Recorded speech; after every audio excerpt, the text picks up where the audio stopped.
How it is you have a good lunch and you just lay back chilling. In the spirit of our community, hello. I'm not from the country, so how do you reply to what's up? You know what? I appreciate that question so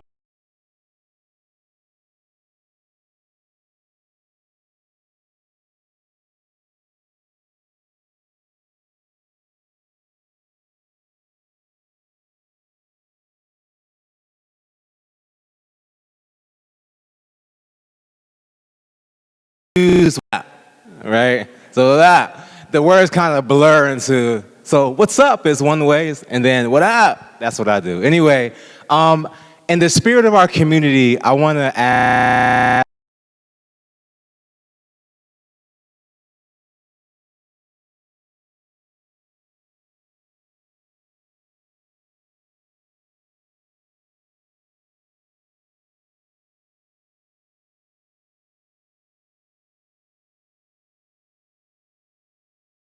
Let's see. And I had 2 cookies. Did y'all have 2 cookies? 3 cookies over here. I mean, that was surprising. So find somebody you don't know.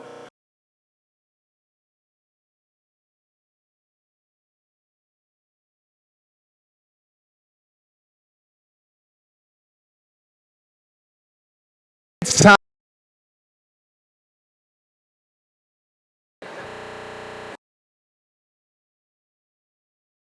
Just filling it in.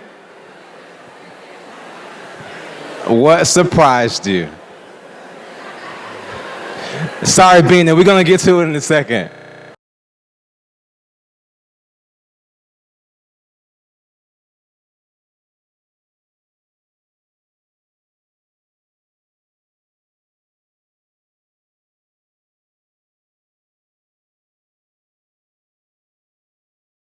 So when I was brought on to come on as the MC, one of the things that excited me most was the afternoon sessions. And so aside from like what excited me, what was also kind of cool was 2,000 votes were cast for the breakout sessions that you're experiencing. So this is like definitely communal from its inception. Our first speaker for this session is going to be Bina Venkataraman. She is an American journalist, author, and policy expert. She is currently the editorial page editor of the Boston Globe and a fellow at New America. Since 2011, she has taught in the program on science, technology, and society at MIT. She is the author of The Optimist Telescope, Thinking Ahead in a Reckless Age, named a top business book by the Financial Times and the best book of the year by Amazon, Science Friday, and National Public Radio. Bina formerly served as senior advisor for climate change innovation in the Obama White House, where she forged partnerships among communities, companies, and government to prepare for climate disasters and to declassify data useful for global development. Bina is a frequent public speaker whose appearances have included the TED Main Stage, NPR, Aspen Ideas, MSNBC, and university campuses around the world. She is an alumna of Brown University and Harvard's Kennedy School and the recipient of a Fulbright, a Princeton in Asia Fellowship, a Metcalf Fellowship, and the James Retton Fellowship. She was named a Global Young Leader by the French American Foundation in 2015. It is with great pleasure we invite to the stage Bina. Thank you. So kind of you. Hi, everyone. That was definitely the long version of my bio, and so thanks for your forbearance with that, and thank you, Ryan, for that generous introduction. I'm so delighted to be here. I'm really delighted about the mission of this day and this gathering, which speaks a lot to my own interest in work over the last 20 years, which you heard in the bio. My work has sort of spanned between academia, journalism, and government policy work. And one of the insights or beliefs that I have around this idea of building trust in research is that part of what we need to do is to think beyond the immediate, to think about the social impact of research, of science and technology in particular, which is the arena that I've worked in and sort of partnered with academics on.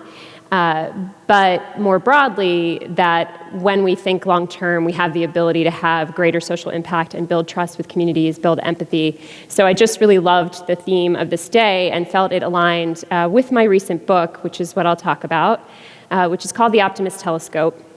And so when I was researching this book, I started to basically think about and interrogate the idea that we are just cursed as human beings to being short-sighted, that we're myopic creatures just like the hunter-gatherers on the plain, and to ask the question of, well, can we actually think ahead? How do we think ahead?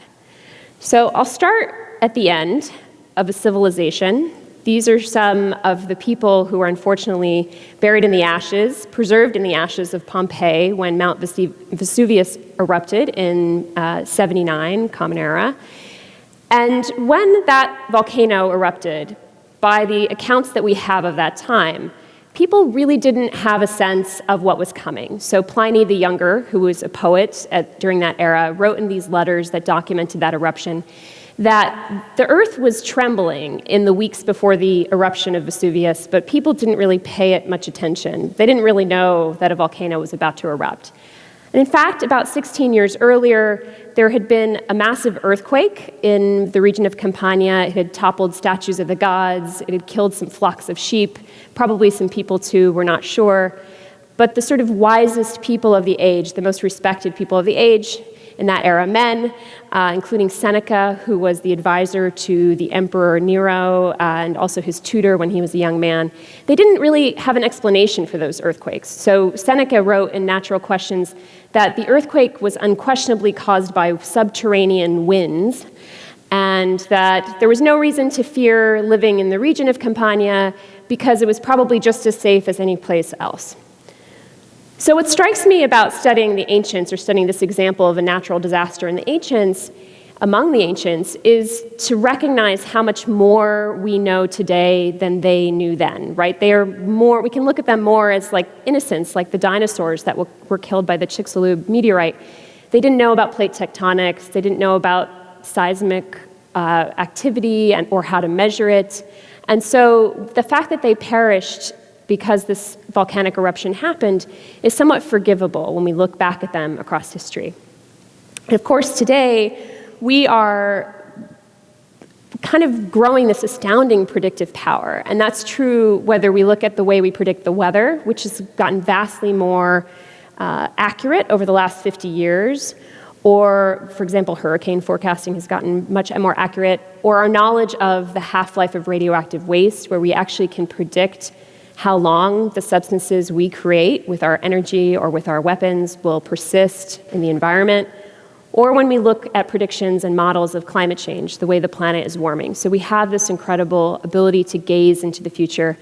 And that's not the same as thinking ahead, but it's a tool. It's sort of the knowledge to think ahead in a way that the ancients couldn't have even imagined. So the real question that drives me is, with all this knowledge, will we actually do better at thinking ahead? Are we going to be better off than the ancients? Are we going to act on that knowledge? Can we pair the forecasts we have of the future with actual foresight? And so the book kind of documents the ways that we can do that. It's not that it's easy. We live in a culture of instant gratification where we're focused on what we can get right away, here and now. Our attention is focused on the incremental through our news cycles or through our data sensors that are taking frequent measurements.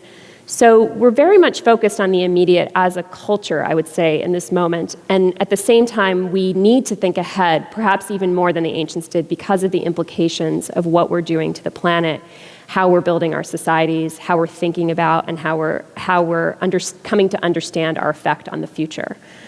So I want to share, the book sort of spans the individual to organizations and societies and looking at tools for thinking ahead, but because we're here as part of the Provost gathering, I wanted to focus on the insights I have for how organizations in particular can think ahead, and I think that's going to be the most useful for thinking about academic departments and universities and how to better think ahead in your own work so that you can have that lasting social impact to build that trust over time. And hopefully these insights will be helpful. So the first insight is that culture and environment shape behavior in terms of thinking ahead. So this might seem like an obvious point broadly, but there is a perception out there, and it comes from some of the experiments that have been done, like the marshmallow test, if you know about that, which tested kids' ability to wait for the second marshmallow instead of indulging in one right away. There's a perception out there that there are certain people who are good at thinking ahead and others that are not any good at it. And one of the things I found in my research, looking at examples and bodies of research from all different fields around the world, and going to find and report true stories in a journalistic way, is that so often it's about culture and environment. And one of the examples I'll give you is from the prescription of antibiotics. So we know that antibiotics have been overprescribed in much of the world. And we're having a real problem with that. So drug-resistant bugs, known as superbugs, are on the rise worldwide. By 2050, they're expected to kill about 10 million people a year. And one of the drivers of this problem is that doctors in hospital settings and primary care practices will prescribe antibiotics when they're not needed. The majority of prescriptions that come for coughs and colds in the United States and the United Kingdom, for example, are the wrong, usually they've been documented to be the wrong treatment for that particular cough or cold. And it's probably even higher in other parts of the world. It's probably a worse rate of prescription, let's say, of antibiotics. So I spent some time with Johns Hopkins University Hospital and some experts there, including Sarah Cosgrove, who is a sort of world leader thinker about antibiotic stewardship and the rise of superbugs. And one of the insights that she's found in her research to sort of document, well, is this happening because doctors don't understand the implications of prescribing too many antibiotics? And she found no. It's often that they do. Doctors are among the most trained, sort of thinkers in our society. They're very educated. So it's not an information deficit that has them prescribing. And she also found that giving them incentives like extra pay to make better prescriptions didn't quite work either. The drivers of people making short-term decisions in this context of doctors prescribing antibiotics when they're not needed, focus on the immediate and the individual instead of the collective and long-term, which is this risk to public health of having too many drug-resistant bugs, often came from a culture of scarcity, so a sense that doctors had too many patients to see in a given day, and so their bandwidth was sort of limited, and in those circumstances, they would be more likely to prescribe and not think about it, not take a bacterial culture to see if it's the right prescription for what the patients come with. And also the demands of the patients, so sort of the expectations of them, the cultural expectations around the patients. So what works to change that culture and that environment? So two kinds of interventions have been proven to really help in both primary care practices and in hospitals. And one of them involves shifting the cultural norms. So in primary care practices that were studied where they put up posters where the doctor said, we only prescribe antibiotics when we know they're the right solution. Patients and doctors were being communicated to with these posters, and sort of a new expectation was being set. And that was shown to be a helpful way to reshape that behavior. In the United Kingdom, an experiment was run for about 6 months where doctors got letters from high-profile leaders telling them if they were the worst performers, that they were prescribing too many bad antibiotics or too many antibiotics in the wrong situation relative to their peers. And those letters, on the whole, which went to thousands of doctors, ended up reducing about 70,000 inappropriate prescriptions in just a 6-month period, saving lots of money for the system. The other thing that worked was interrupting moments of impulse. So at that moment where you're really tired and you have patient after patient, if there's something that can interrupt that process of you prescribing the antibiotic, that can also create a sort of buffer to your impulse. And one of those methods was creating a sort of pop-up that comes up in the patient's electronic health record. So some of these tactics can be used, I think, in situations beyond that. So in a university setting or department setting, you have to think about what are the cultural norms that can encourage focus on long-term work. Obviously, academic institutions and researchers in general are a little more long-term focused than a lot of other professionals, but there's still a lot of focus on immediate. So you can think about what are those cultural norms that could be changed. And also, are there ways to interrupt moments of impulsive decision-making in your teams, in your collaborations? The second insight I'll share is that what we measure is what we do. So the story I'll tell to illustrate this comes from the Indian microfinance industry. So these are companies that lend to particularly poor women in the rural areas of India that in the lead up to 2010, let's say in that decade or sort of 2005 to 2010, these companies were doing wildly well and they were growing really, really fast. And some of them were nonprofits as well. And they were giving small loans, less than $100, less than $50 in many cases, to women to start businesses or to basically shore up their income. And the idea was that this could be a really powerful way to lift people out of poverty. Putting money in the hands of women, in particular in households, has been shown to have powerful results. And also the idea was if you can give people small loans and then they start a business and start generating income, then that becomes a self-fulfilling cycle. Well, a lot of the companies that were involved in this era of microfinance lending in India were lending to the poor, and they were measuring their success by the loan repayment rates. So they were finding that their loans kept getting repaid at like 99%. And that's like really, really high if you're a lender, to see every loan getting repaid virtually. But what was happening was, in many cases, groups of women were taking on these loans, and they were masking each other's inability or ability to pay. So sometimes loans were being covered by someone else in the group, and someone was very either gradually or quickly descending into further and further poverty. In other cases, people were taking out multiple loans, so they might have gone to a sort of black market lender to get a loan to cover the official loan they were getting from these companies. So the loan repayment rates were really masking that many of these families were getting driven further and further into debt. And in 2010, there was a big crisis. Basically, a credit bubble collapsed in India, and there were a rash of suicides among villagers. And the companies were kind of left wondering what had happened. One of the major states in India banished these companies, basically said no more private lenders, and so several of them went bankrupt, lost a lot of money. And the reason I chose to tell this story and look at this example was because it's an example that recurs in a lot of different environments and a lot of different organizations where there's so much focus on measuring the immediate, looking at that rate that makes you feel like you're making progress, that you're neglecting either long-term risk or long-term opportunities. And this happens a lot in corporate America, for example, where about 80% of CEOs and CFOs admit that they will basically sacrifice research and development, investing in their workers, developing human capital, growing into new markets. They'll put all that aside just to meet their quarterly numbers. So they've made predictions about how much they're going to make in that quarter, and because they're measuring that, that's what they're managing towards, even though they know that's not what's good for the long term. So what can we do about this problem of measurement? Well, one of the insights that I found from companies in particular is that if you start to measure milestones instead of immediate noise, right? Look at what are actual milestones to the goal that you want to have. So if the goal is reducing poverty, loan repayment rates might not be the best proxy for reducing poverty. Maybe you should be looking at the amount of wealth that's being generated, how many families are coming into situations where they can afford more. For a company like Amazon, whatever you think of Amazon, that was a very successful strategy for Amazon to grow because they were measuring not quarterly profits like some of those companies, but they were looking at the growth in market share. So how many customers were they getting over time? How loyal were their customers? So in the early days of Amazon, from the 90s into the early 2000s, they were using these kind of milestone metrics instead of near-term metrics.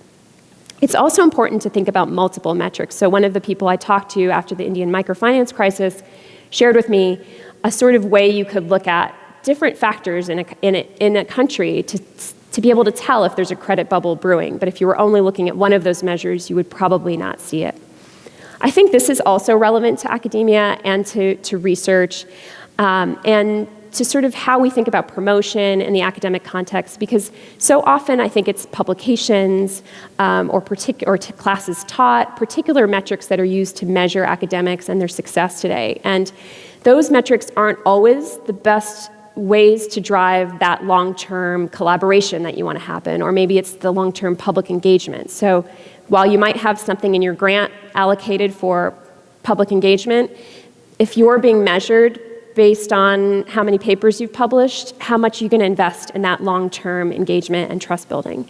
So it's really about thinking about what metrics can drive collaboration, can drive some of that engagement, I think would be a really powerful way to overcome that. The third insight is to make the long game pay now. So there are certain situations where it's just not possible, there's just an imperative to focus on some amount of short-term results. And the example I'll talk about is farming. So in agriculture, particularly in the Western world, in the United States, farmers are basically trying to boost their annual yields on a farm in a given year. So if you ask a farmer to try to do something that will be good for the long-term future of those soils, it can be a very difficult proposition. And that has led to what is a really rampant problem, which is the destruction of fertile topsoils around the world with industrial agriculture, which is depleting those soils because every year there are new sort of shallow-rooted annual crops that are grown, and they don't anchor that fertile topsoil. Every year, new fertilizer has to be put in, new soil has to be added, and we're not protecting those soils over time. But if you try to tell a farmer, ignore your annual yield and your near-term profit, it's not going to be a conversation that goes anywhere. So this is Wes Jackson, who is an octogenarian farmer in Kansas at a place called the Land Institute. He's also a scientist. And what he's done is invent a way to reconcile the short and long term for farmers. He's been working to develop perennial grains, which have these deep, long roots. This is a crop called kernza, which resembles wheat. And the idea is that this crop that has been bred using a combination of wild perennials and annual crops that are the kind of crops that farmers already grow, could boost annual yields while also being better to anchor that fertile topsoil. And then he's also done something which is try to find near-term buyers, like Patagonia, which is making a beer out of these crops. There's a couple of cereal companies that are using these grains so that farmers can get rewards today for doing what's good for the long run. So it's a strategy of reconciling those short-term demands with what's good for the future. And another example of this is there's a Sloan professor at MIT named Andrew Lowe who realized that basic biomedical research wasn't getting funded enough. And he realized the problem was that so much of biomedical investment was going into these sort of very short-term, quick return ventures, like getting royalties off of a pharmaceutical drug that was about to go to market. And so he's trying to create these investment vehicles that basically do what these crops do, which is say, let's do some really basic research that's going to be long-term and some that's going to be short-term and pay off quickly. And that's going to be more appealing to investors if they can get something in the short run, but also be funding that really long-term, future-oriented research. So those are some of the ways to get around this conundrum in particular. The last insight I would share with you is about imagination. So much of what I found in trying to understand why we don't think ahead was that we often fail to imagine our future selves. So one of the epigraphs that my book starts with is from Homer Simpson. And he says, man, he sort of said, that's a problem for future Homer. Man, I don't envy that guy. And it just sort of encapsulates this challenge we have, which is we can't even empathize with our future selves, let alone future generations. It's so hard for us to imagine the future. And so that leads to a lot of problems, and it does bear on trust in research because, for example, when there are really credible hurricane forecasts, even people who have resources, even people who have the ability to evacuate, will often ignore those forecasts if they haven't had a recent experience of a hurricane or a friend who's had a recent experience because they're failing to sort of be able to imagine and account for how harmful that can be. So another story that I'll tell, this is the Olympic Village from the Munich Olympics in 1972. And this is one of the stories in the book. And this is just, to me, such an example of how we think we're imagining the future, but we're not actually. So in the lead up to the Munich Olympics, there was a police psychologist who was hired by the Olympic Organizing Committee. His name was Georg Sieber. And the Olympic Committee thought, okay, we're going to have this guy draw up all of the scenarios of things that could go wrong at the Olympics, and then we'll plan for them, and then it's going to be the perfect Olympics. And in fact, they branded them Die heiteren Spiele, which means the carefree games. So it's supposed to be cheerful, carefree. And Zieber came up with 26 scenarios. One of the scenarios was a scenario of a terrorist group climbing over the fence of the Olympic Village and kidnapping Israeli athletes, taking them hostage. And so for anyone who knows the history, this situation, which was called Situation 21, one of his scenarios, actually happened, and no one was prepared for it. Even though he had imagined it, he was hired to envision it. And so the question becomes, well, why didn't they plan for it? Because some of the precautions he advised were very inexpensive. It wasn't a big investment. He said they should put armed guards on the perimeter of the Olympic fence.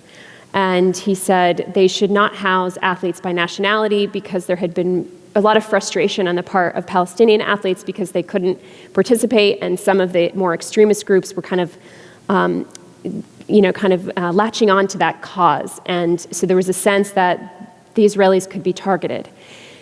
And there were a lot of reasons why the sort of committee sanitized these scenarios, including this particular scenario. And one of them was that this was the first time the Olympics had been held in Germany since 1936, when Hitler presided over them. And so they just had this idea that they were going to brand the Olympics as cheerful, and they didn't want these militarized, armed guards. They wanted to make it happy. They wanted it to be successful.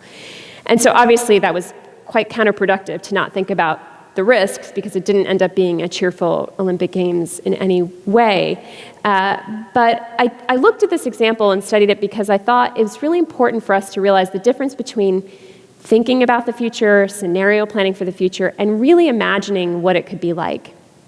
And some of the things I've documented that are more successful, helping us actually plan for future threats or future opportunities, are tools that engage us more at the emotional level, tools that engage us at a more visceral level to be able to inhabit possible futures. So I looked at tools like virtual reality that help people understand what it's like to swim in a coral reef that's died.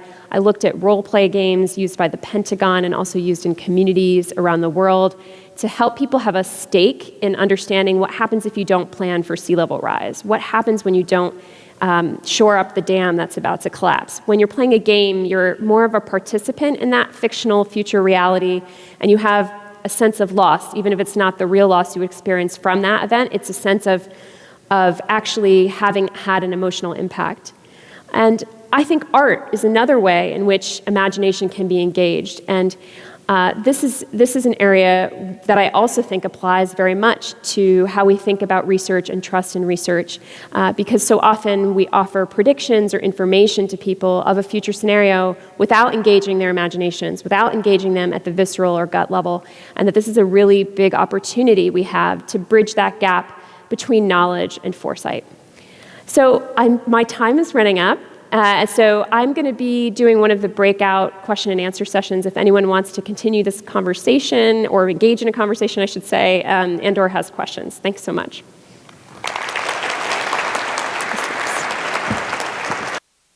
Thank you, Bina. Thank you. So I'm going to make these intros quick because we got some heavy hitters here. Listen, I don't know if y'all know about Science Friday, but that is my jam, okay? My goodness. All right. So Ariel Zych, first of all, is coming back to the University of Florida as an alum. So welcome back to the Gator Nation, Ariel. As Science Friday's education director, Ariel finds ways to empower parents and educators to excite students about science, engineering, and math. She can be seen around the office making messes with new experiments, planning teacher trainings, drawing diagrams, curating collections of sci-fi media and for libraries, or grumbling at the latest education op-ed piece. Before joining Science Friday in 2013, Ariel taught high school biology, marine science, and environmental science in Washington, D.C. Among the many lessons she imparted, she once trained students how to deduce whether a lung obstruction was a tumor or an inhaled pee. Also, we have Charles Bergquist with us. As Science Friday's director, Charles channels the chaos of a live production studio into something sounding like a radio program. He coordinates in-studio activities each week from 1 to 4 and then collapses. That's what he says. He also periodically produces pieces for the radio show. His favorite topics include planetary sciences, chemistry, materials, and shiny things with blinking lights. Charles has been at Science Friday longer than anyone on staff except Ira, and so serves as a repository of sometimes useful and sometimes useless knowledge about the program. He hails from Southern Pennsylvania and is an alumni of the University of Delaware, home of the Fighting Blue Hens, and a master's in journalism from New York University's Science, Health, and Environmental Reporting program. It is with great pleasure we yield the stage to Charles and Ariel.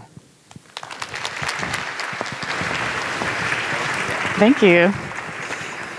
Thank you all. Hopefully your cookies are sitting well, and you're all feeling peppy after all those calories. My name is Ariel Zych. And I'm Charles Bergquist. And we've just heard who we are.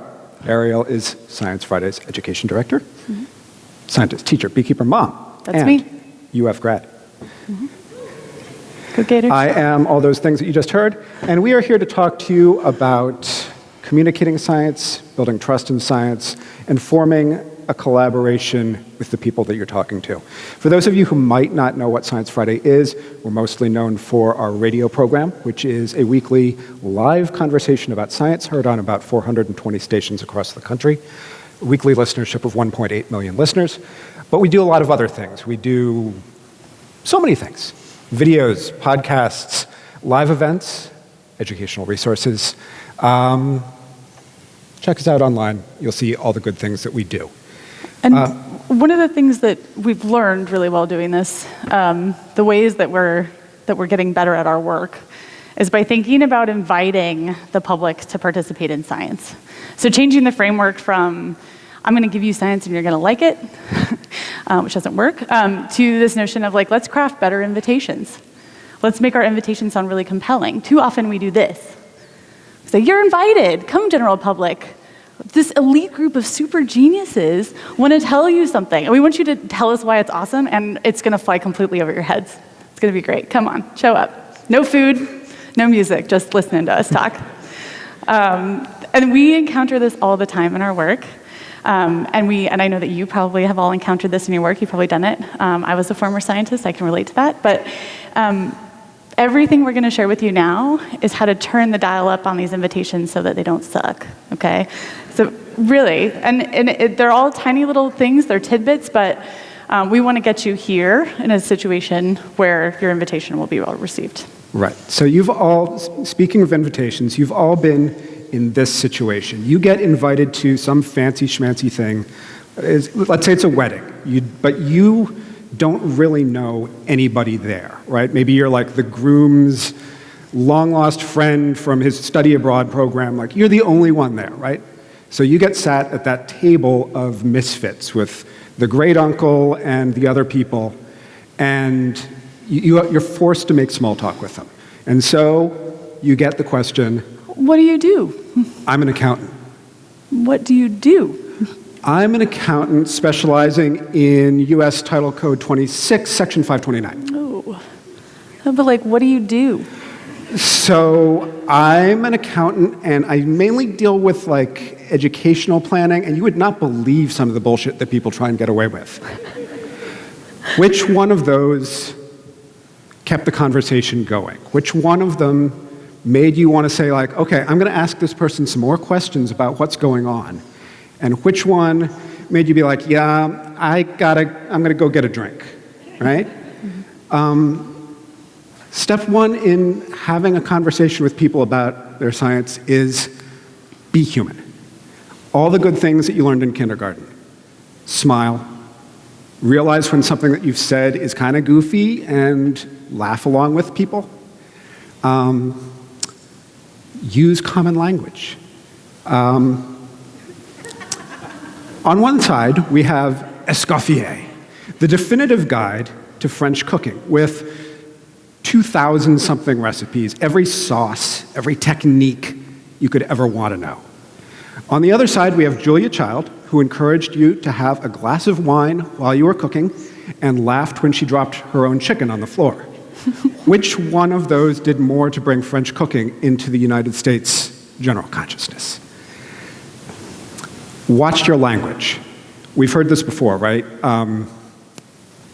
Not the jargon problem. We all know it. Who here has ever either been in a press release or written a press release? Anybody? Okay, great.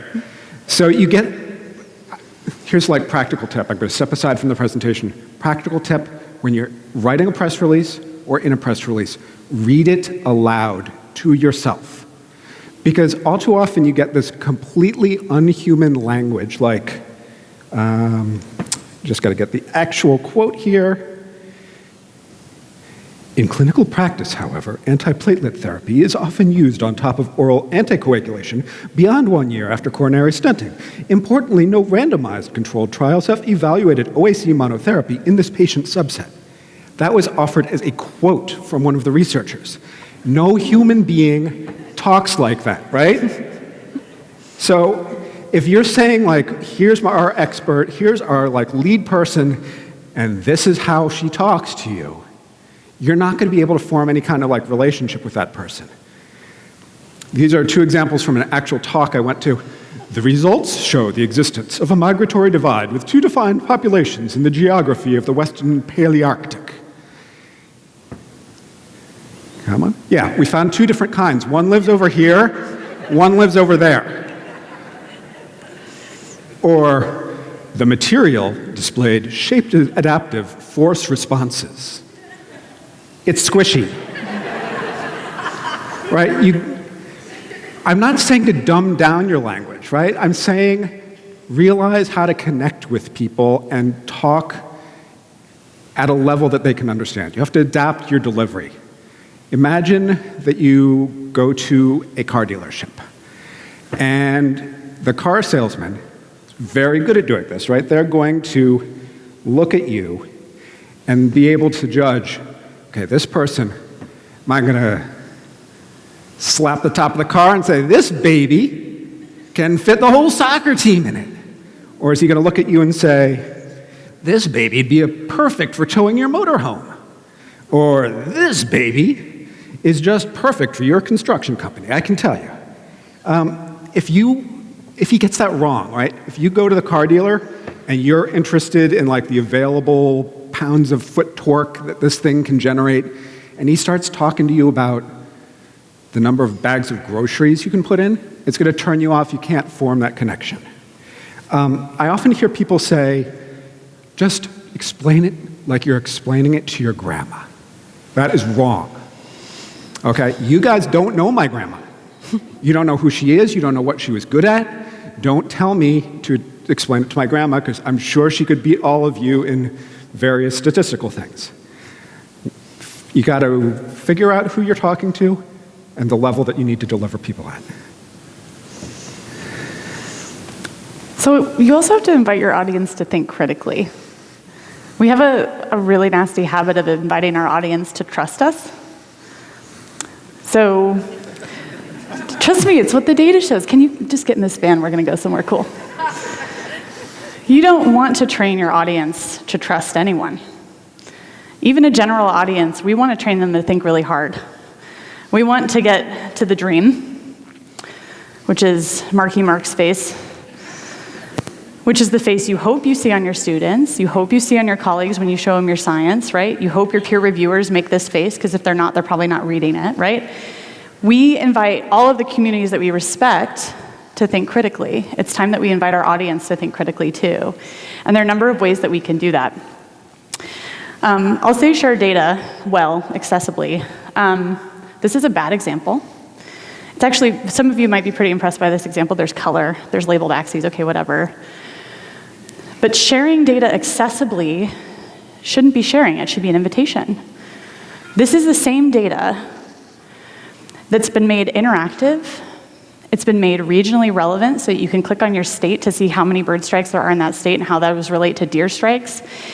It's fully annotated, so what you're seeing are some errant statistics that float around with it. Think about how you're sharing information, even data. If you all are freaked out by that, don't be. Data is real, and there are ways that you can share it so that it's meaningful. And this is not about deficit models. This isn't about saying they don't have enough data to make a reasoned decision. This is about saying, let's have a conversation about this data. We should be introducing alternatives. This is a beautiful bit of art of dinosaurs with feathers. We didn't introduce that alternative hypothesis for years. Contemporary illustrations in museums still don't do that. If you're introducing alternative notions to your audience about how to interpret your science, you're inviting them to think critically about it, even if you don't agree with all those alternative notions. One of my favorite examples, we had this like weird interstellar object fly through our solar system. They named it a really compelling name, Oumuamua. Oumuamua, remember the cow. Oumuamua, that's right. So the coolest thing about this science, interstellar objects actually do happen. This was the first one that we really got to see up close.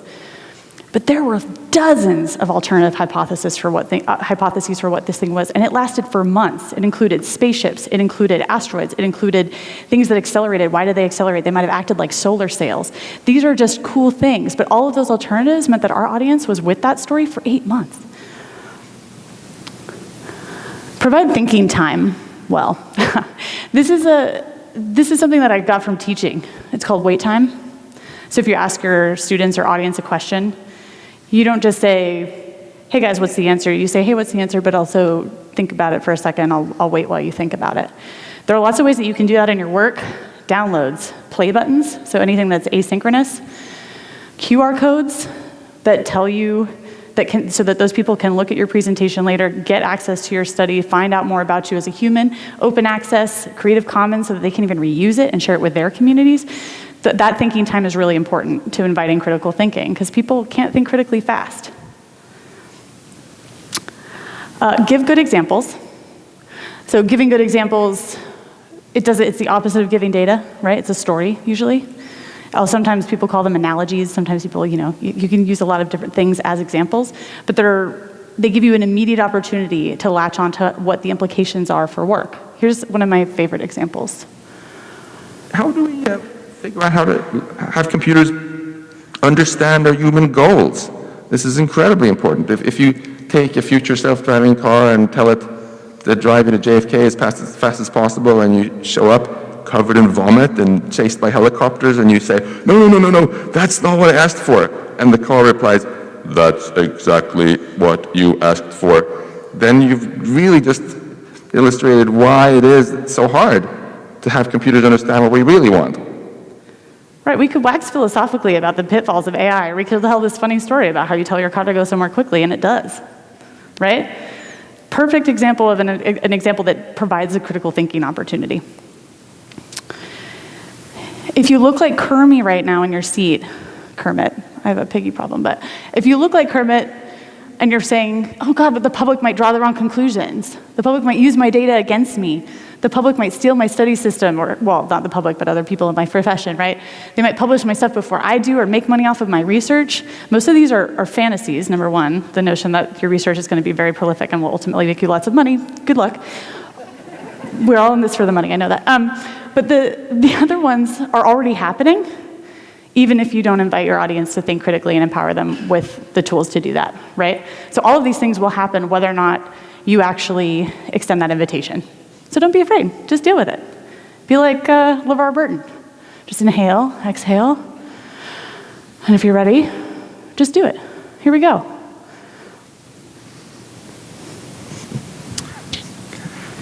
So another point that I want to encourage you to do is tell the people that you're talking with why you're doing what you're doing. What's the point? What's the context? What does it tell us about the world? Now, a lot of you have a tendency to be very specific with your why. Sometimes you're working on something that's extremely tangible, that you can say, yes, I am working on making better water filters for this community, and that's great. So, I'm trying to develop a better stent for heart care. Wonderful. But other times the why is less easy to define, but you feel compelled to, either for the purposes of your grant application or the purposes of the PR person at the university, to create a why that seems practical, but like all your colleagues are like, what? How?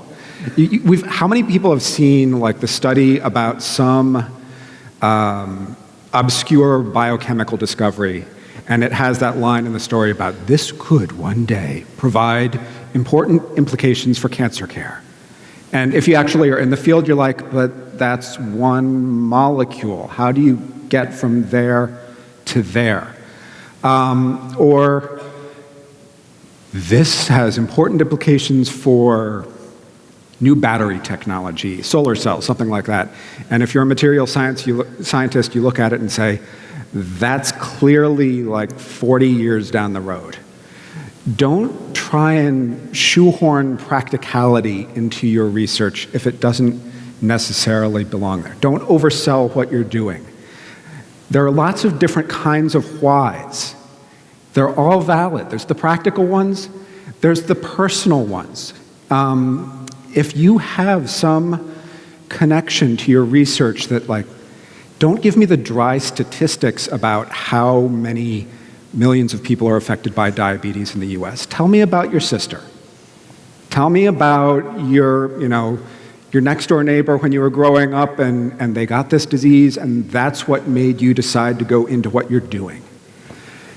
Knowledge gaps, that's a valid why. We know a lot about this thing over here. We don't know much about this thing over here, so that's why I'm going to study it. And just plain old curiosity is a valid reason for doing what you're doing. And if you express that, I think people will accept it. I usually say it would take longer than the age of the universe to create just 1 gram of antimatter. So you don't need to worry about that. Yeah, and now what practical value comes out of this work? Absolutely none.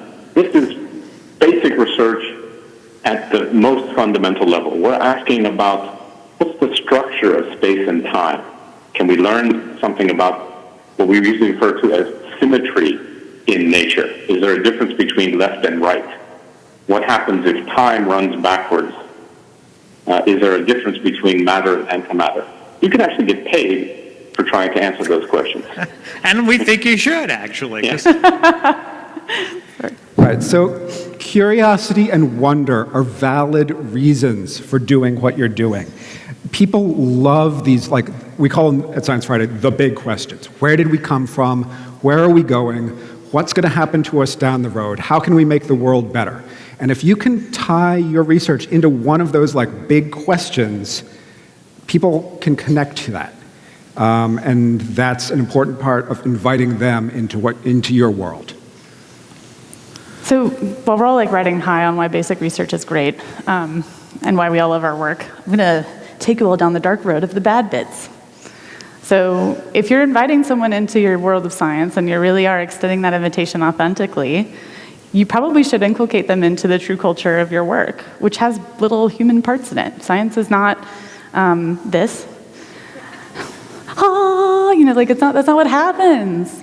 And we do a bait and switch on our students all the time. We always say, like, science is objective. It's this beautiful pursuit of truth and information. It builds our capacity as a species. It's going to fix everything. And I want it to, and you want it to, and that's why we're doing this. But then things like this happen. These are really recent. All in the last 10 years or so, but they're big deals. And what it feels like is an unmasking. So when we message that science is perfect and sterile, and then something like this happens, it's a big reveal, right? It's when Darth Vader takes off his mask and he's ugly and hideous and pale and you're like, I'm your father. Like, that's what we do to our public because we haven't prepared them for the complexities and the bad bits of our work. And what it does is it creates the conspiracy recipe box. Like, here's our skeletons. Right? Which really, it invites our audience to say, like, hey, this is a flawed system, and there's probably a whole lot more conspiracies where that came from. We found the one. I bet you all are doing evil stuff, right? The conspiracy theory recipe box looks like this. Starts with someone in a position of power who can keep secrets from me. Here's this cool thing they did secretly. These are the victims. And here's the evilness that they were trying to do. Super evil.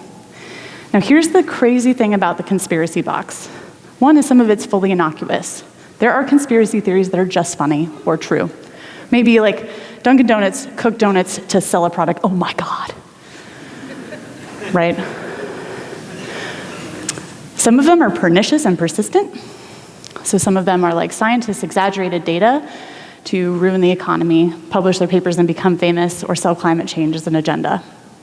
Right? Some of you might be dealing with this one. Some of them aren't actually conspiracy theories anymore because they were true. So situations where scientists exploited people of color as a part of class warfare eugenics and to become famous and to advance their field. And when we make decisions about how we move our audience through the conspiracy theory recipe box and what we think is valid, and we discredit those other theories of conspiracy, we're not acknowledging the bad bits. We're robbing our audience of their ability to think critically, and we're also lying to them about how this has worked in the past and how it might work in the future. To fight that, I recommend talking about the problems. When something goes bad, or when you are tasked with something like accountability, be honest. Say things were contentious. People didn't want someone to try to replicate their study because they might be wrong. That feels bad, right? So talk about the problems. Create or find arenas in which problems can be talked about safely, right? So if we know we have a representative crisis where we know that our field is not representative of all the people that are affected by it or could be participating, create an arena in which you can talk about that where those people will be invited to the table. These are just some of my favorites that I've been to just in the last year, but keep going, man. Make more of them. More spaces, the better. Talk about money. Conspiracy theories related to money pop up even in our audience, and they are science interested and come back every week. Here's what we do for that. So we're public radio, we're public media. We take this whole money conspiracy theory issue very seriously, which is why you hear things like this. Joining me now to talk more about obsoletia is the writer and director Diane Bell. Her film won the Alfred P. Sloan Award at the Sundance Film Festival this year. And full disclosure, Sloan is also an underwriter of Science Friday. You can see a trailer of her film. That was easy. We talked about it. We said, well, yeah, there might be a conflict of interest here. If you really want to get into it, go ahead and offer reasons for your audience for why they should be concerned about your funding interests, because it shows honesty and disclosure, right? I love the conversation. I know that they're here today because they have funding conflicts listed under all of their author bios. That's really brave and awesome and important. Be honest. If something bums you out about your field, tell everybody about it. I promise this is the last downer slide, okay? If something bad happened, be honest about how it felt, why it happened, and who it affected. This happened just, last week? It's painful to admit, but important to do, so I apologize to all. I was busy when this submitted. I didn't do my job well, and it has a nested thread of all of the reasons why this is inexcusable. It's a rare event, and it can be fixed with a retracted paper. And I don't know if you're all prepared for it, but retractions are getting more common, and that's important and good. As we are honest about what happened, we're actually praising systems of accountability, which builds trust among our audience. So don't shut up about it. Tell everybody you know if something bad happened, because it's a really important way of showing, look, we have mechanisms that fix this and address it and prevent it. Regret is a big one too. Even as they get really serious, like if something happened, it made waves, it got a lot of press, and it was not a good thing, if you feel regret about that, go back and say so. That's brave. All right, back to the fun slides. Okay. I want to encourage you to invite people into your process. Don't just present a finding, give them the data dump. Let them peek behind the curtain and see what's going on. One of the ways you can do that is through the images that you disseminate of activities in your lab or your research program or in the communities that you serve. All too often, we get the horrible stock photo. This is actually what comes up on several of the stock photo sites if you search for paleontology. I'm not sure what this guy is injecting into the rat skull, but He's so handsome. he is very handsome. He's a good-looking guy. And I'm glad to see that he has his, the important colored vials of fluid going on there. That's always important for your science photos.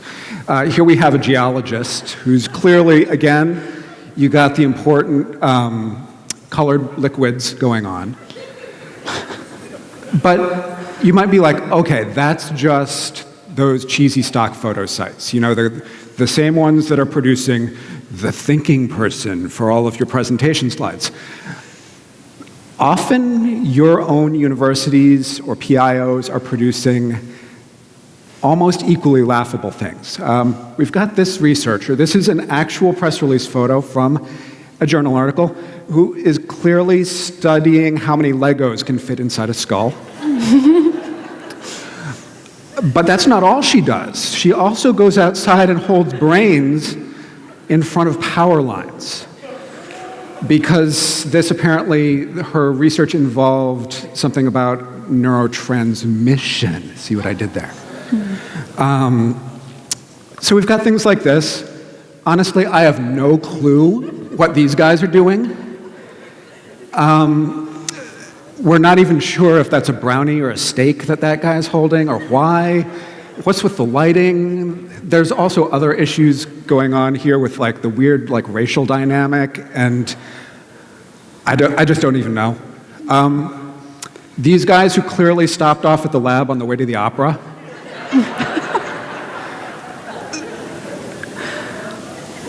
The images that you give are important, even if you're like, yeah, this is just filler, whatever. Just take the darn picture. They can provide an important insight into your world, and that has implications for welcoming people in, inclusivity, representation, and other things that Ariel is going to talk about. Right, so you guys have the power to work with your outreach offices to address some things that are really important about representation. Have you guys all heard see it, be it? See it, be it is a really important concept because it means that if people see themselves in work or in a place or in a community, they feel like they belong there, right? It works like dynamite with everyone from 5-year-olds to graduate students, postdocs, and early career faculty. If they see people that look like them, they actually self-actualize. They think they're more effective at doing those things. They also feel like they have a sense of belonging. They feel less threat. It's called stereotype threat about whether they belong in that place, right? Your audience has the same issue with your work and how you represent it. There is no excuse because every one of these slides has links to inclusive repositories of stock images of general humans, right? This one's one of my favorites. It's a repository that features a lot of people going about their daily lives who happen to have physical disabilities that are visually apparent. If you're treating, talking about, or working with a community, and that community isn't represented in your stock photography, you have missed a major opportunity to engage the people that you're serving. Similarly, you've also missed an opportunity to recruit those people to become your future students. So do it, right? Think also about how you do it and when you do it. If every picture of a person wearing a hearing-assisted device looks like they're having a hard time hearing something, we've missed the mark. We're not talking about what that science does or how it benefits people or how those people experience the world positively and like normal people, right?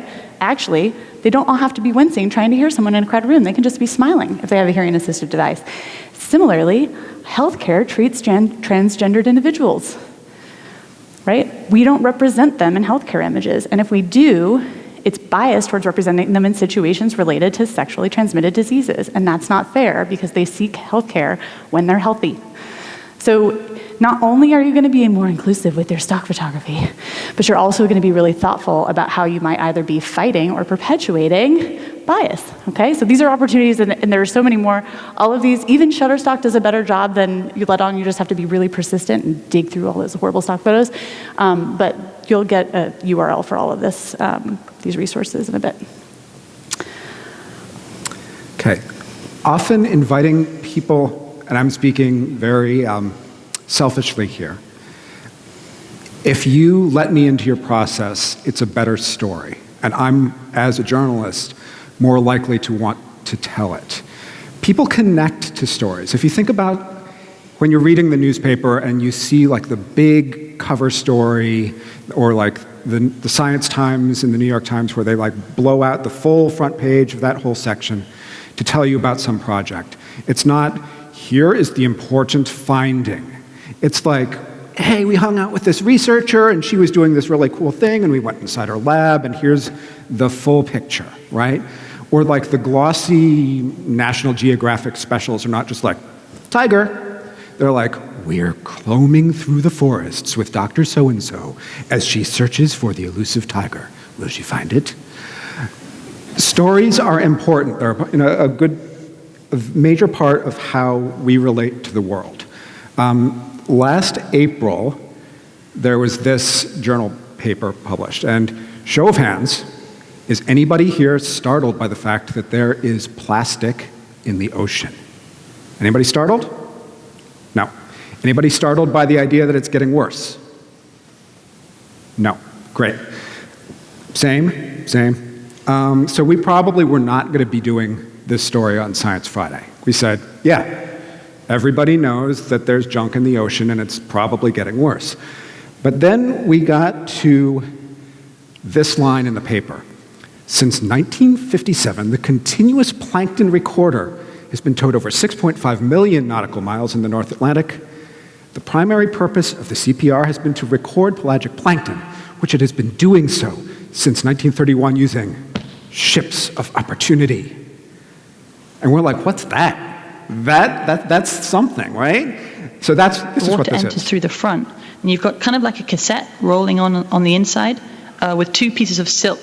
And as the water passes through the silk, anything that's in the water column, so the plankton, even tiny bits of microplastic, all sorts, gets trapped on that silk, and it kind of forms a plankton sandwich, and that's stored in the plankton recorder. And then at the end of the tow, it's pulled back onto the ship, and the samples are sent back to our lab here in Plymouth, and they're analyzed. So that was Claire Austell of the Marine Biological Association in Plymouth, UK. And that backstory, that there's this thing that somebody came up with in the 1930s out of old stockings and convinces people, like ship owners, to drag this thing behind their ship to collect data for the last almost 100 years is great, right? It's the kind of thing that draws you into the story. So we had her on to talk about mainly that there's this thing and this is what it does, and isn't that crazy? And that's great. And how does that work? And yeah, she got to mention the latest research finding too. Another one that I love is recently there was a story about jellyfish and sleep. And people said, okay, that's kind of a quirky story. The question of, do jellyfish sleep, yes or no? Because their physiology is so different from us. We diverged so long ago evolutionarily. What's going on there? But is it enough to talk about for like 20 minutes on a national radio program? I don't know. But then we heard the backstory, that this research basically came out of a coffee bet among a couple of grad students who then decided on their own, behind the backs of their advisors, to research this like late at night in their lab, and they built this weird like squirt gun thing that would poke the jellyfish and keep them awake all night. And they still weren't sure, so they like hid the tank in the back of the supply closet and continued to keep it from their advisors for another like 3 months while they collected data and then said, you know, I think we actually got something here. And then they went and got it published in, I believe, Current Biology. So, you know, that story, that arc, that narrative makes the whole project more real, more fascinating, and more connectable. There's the paper. Oh, there's the jellyfish paper. There's the proof. There's the jellyfish. There's the jellyfish. I thought I deleted these slides, so, okay. Anyway. All right, let them do science. Show of hands, who works with citizen scientists in your research or outreach? Just a handful. Awesome, you guys. You should be really proud. You should be like, yeah. Because the data is nuts about how impactful that is on those humans, okay? So let them do science. All levels. Citizen science can be super intense, like going and camping in the Sierra Nevadas or in the Cascade Mountains with bug nets for the entire summer as part of your volunteer endeavors, like the Cascade Butterfly Project team. Or it can be really lightweight, like where you sit at your computer for 10 minutes or play with your phone while you're waiting for your daughter to finish dance class and process images of deep space.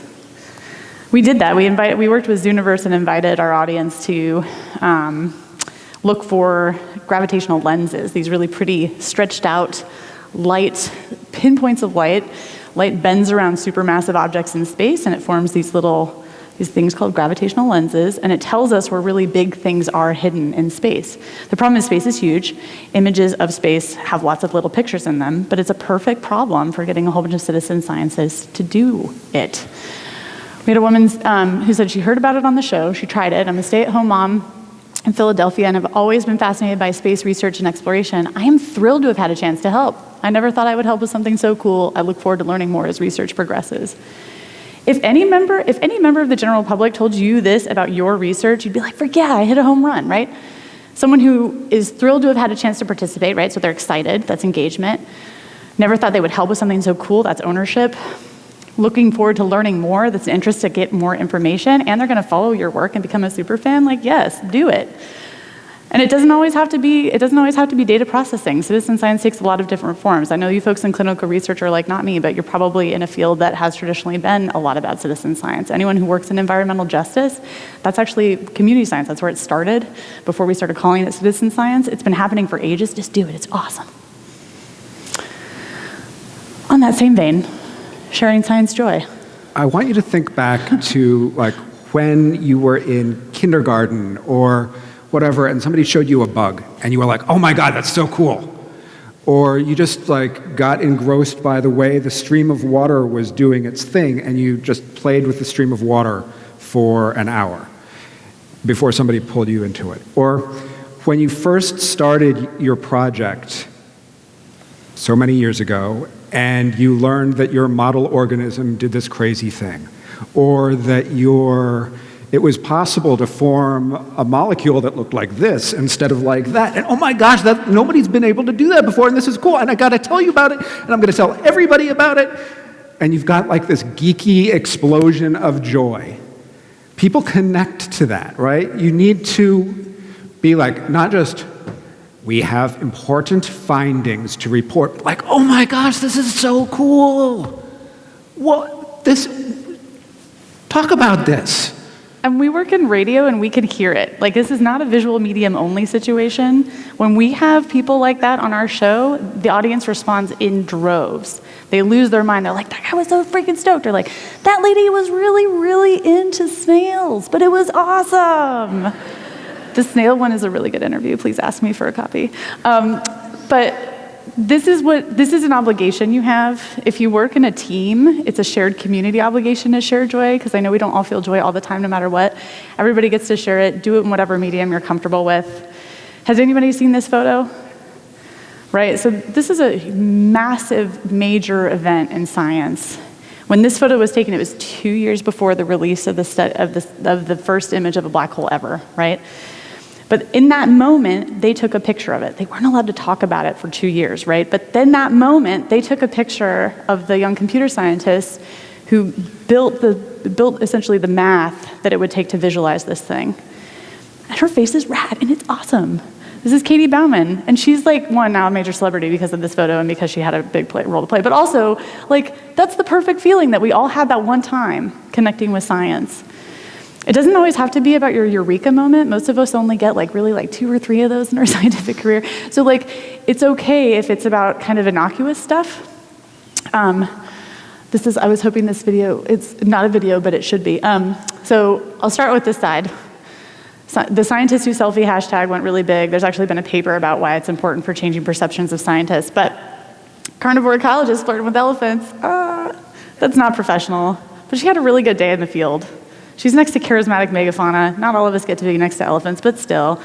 And it's informal, it's authentic, it's beautiful, right? Sometimes it's using new media. You don't all have to get on TikTok, it's okay if you don't know what it is. I felt old when I learned about TikTok too.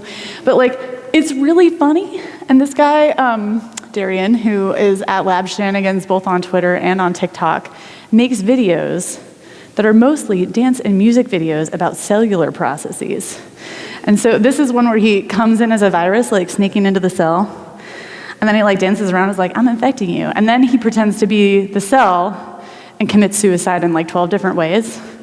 And it's super violent and super like ebullient and freaking hilarious. And I don't know how he makes like 12 of these every week, but he does, and it's awesome. And I always wait for the next one. And his follower base is enormous. TikTok hasn't even been in the United States for like, what, a year even? And he's got millions of people who learn about cellular processes following him on TikTok, most of whom are probably under the age of 18. And then nerds like me who follow him on Twitter because we don't use TikTok.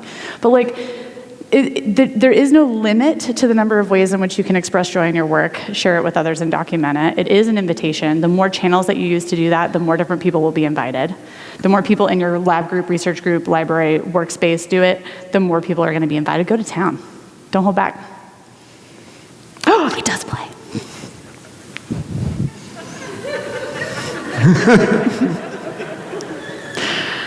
How many of you learned apoptosis this way? Not me. I'm so glad it's playing. It's such a funny video. Okay, definitely look them up online. They're really outstanding. So in closing, we want to take you from that really awful invitation that we presented at the beginning to go and shoehorn people into a space where they're not comfortable doing something that they don't really want to do, to something more like this. To all y'all, from some curious, excited folks. What? Come check this out. This is great. We want you to be a part of it. We want you to join in and share in our community of science. We're getting low on time, so we're just going to say that if you want some of these slides, do the snappy thing. Yeah. Those of you with iPhones who don't know how to use QR codes, you could just use your camera and hold it up to this, and a little Safari window will pop down and prompt you to see our slides on Google Slides. We'll go get all the citations and all that other stuff. CC by SANC, which means you can use it, but for non-commercial use, and share it with everyone with the same terms. I think that's it. I think that's pretty much it. If you want to chat more with us, we have a breakout session just a little bit later in the room over that way. And I don't remember if there's more slides. I think that's it. Oh, that's it. This is us. And thank you guys for being a great audience. Thank you so much, Charles and Ariel. So listen, y'all, this is a nice moment in the day. We have a 30-minute chunk to get some nice, fresh coffee, or not fresh, whatever. You might need it. You already know where the breakout sessions will be. If not, if you're just joining us, some will be in the Harn, some will be in this building. And just a reminder that Bina and Charles and Ariel will be here. Bina will be doing a book signing and Q&A upstairs, and Charles and Ariel will be doing a breakout session as well. So we look forward to seeing you back here at 4:15.